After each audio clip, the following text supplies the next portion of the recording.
Добро вечер, почитувани гледачи. На крајот на Централниот дневник вообичаено одвојуваме минути за најновите информации од културната сцена. Во продолжение да проследиме кои културни настани ја одбележа оваа седмица. Националниот џез оркестар ја започна новата концертна сезона во Македонската филхармонија на заеднички концерт со гудачкиот ансамбл на Македонската опера и балет. Концертот се одржа под диригентската палка на маестро Џијан Емин, а како гостин на вечерта настапи гитаристот и композитор Георги Шарески.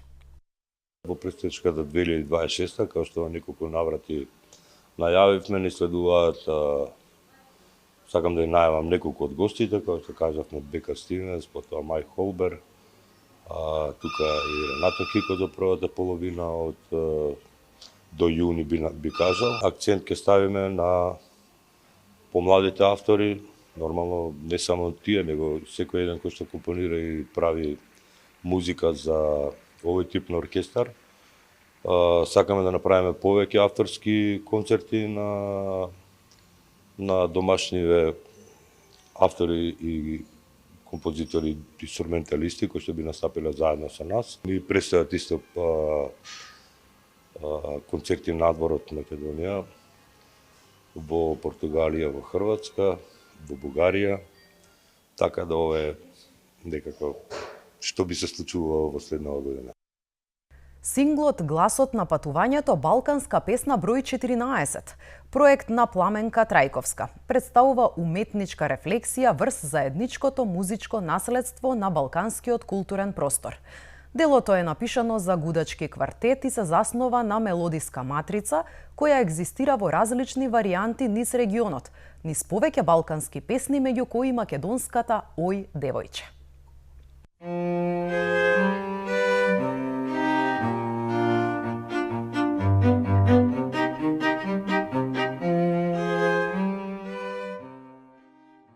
Од почетокот на годината го промовиравме нашиот најнов сингл со наслов "Гласот на патувањето", балканска песна број 14, и на 30 јануари го промовиравме и видеозаписот.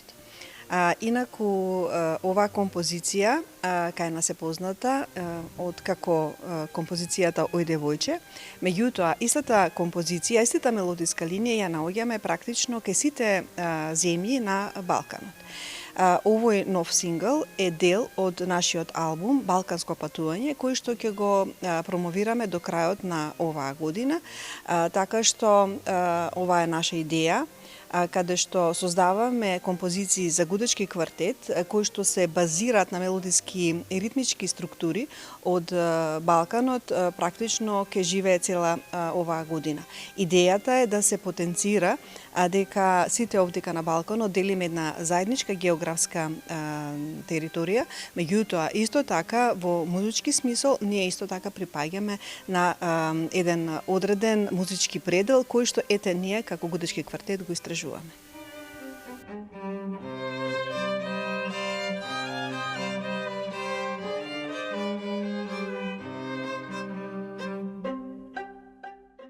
Шеесет македонисти од 19 земји ширум светот се дел од 6-та зимска школа на меѓународниот семинар за македонски јазик, литература и култура при Универзитетот Свети Кирил и Методи Скопје.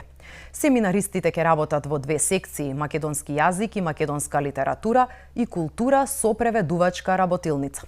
Меѓународниот семинар при УКИМ има 58 годишна традиција. Шестото издание на Зимската школа на меѓународниот семинар за македонски јазик, литература и култура при Универзитетот Свети Кирил и Методи е импресивно издание на ново македонистичко собрание кое што привлече 69 македонисти од целиот свет од 19 земји. Покровител на школата е почитуваната председателка Гордана Силјановска-Давкова. Исклучително заложби даде ректорката Ангелова и ректоратот на Универзитетот Свети Кирил и Методи.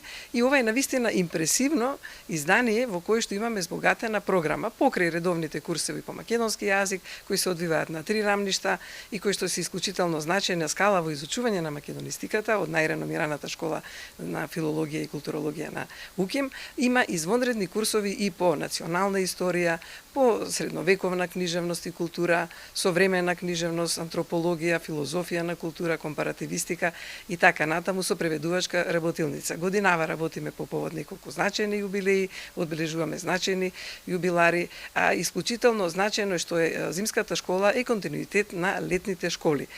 Следната летна школа ќе биде 59-та школа и оваа река македонисти од вкупно над 7000 учесници кои што биле учесници и на летните, зимските школи и на меѓународните научни конференции се значаен океан, македонистички океан, кој што е импресивна палета на македонисти кои што потоа ја умножуваат како светлина македонистиката во светот. Тоа е највисока потврда за македонскиот јазик и македонската култура и идентитет, бидејќи преку врвна наука, преку врвна високообразовна и научна дејност се развива и културна дипломатија, што е врвна афирмација на македонистиката во светот.